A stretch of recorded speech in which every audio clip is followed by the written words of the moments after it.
ask you a question. How many of you would trade places with a black person in this society? Raise your hand.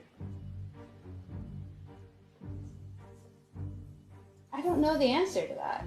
Well, it's yes or no. How many of you would do it? I know I wouldn't. I mean, I dated a Hispanic, very dark. No, I'm not talking about Hispanic. The question is, But I was going to have children, so I spent many years thinking of myself of having very dark-skinned children.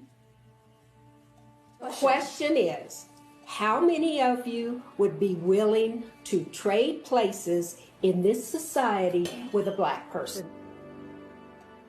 I think I would. Absolutely. Absolutely. Absolutely. Okay. I'm not saying there's not racism. Absolutely not.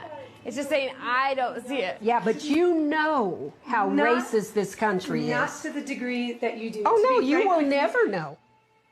You know, in this country, we created the criminalization of black people.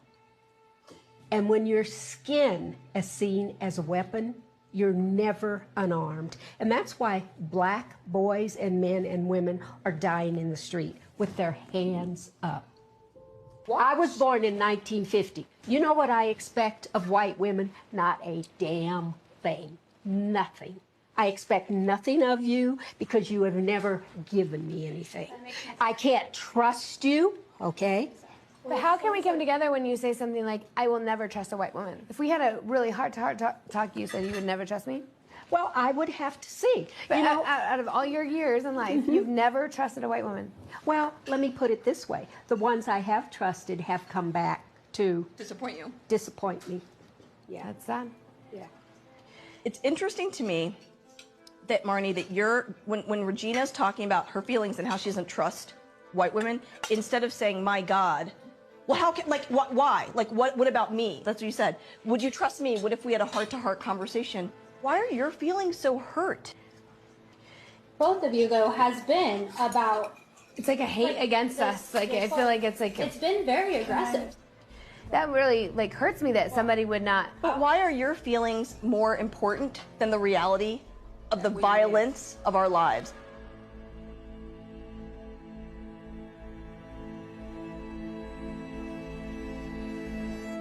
Imagine if your husband beats you and you confront him.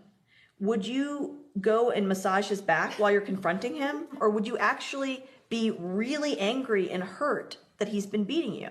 But that's where we come to when you've been a victim of abuse, and white women have abused us our whole lives. Why do we have to hold your hand? Can't we just tell you, hey, you guys have hurt us. This is what you've done. Now make it right. I know Syra, and when she says she doesn't trust white women, and I consider her a friend of mine, I also understand why she doesn't trust me. I don't take that personally. And I'm asking a question on what could you do, because as a white woman, I mean, I guess it's not like... we have a lot of work to do. We have so much work to do, and so I don't take it personally, because I understand that, like, that is her life.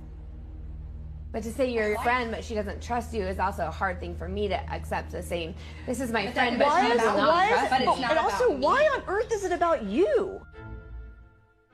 The fact, and also I want to come back to, why would you say that we're spewing hate?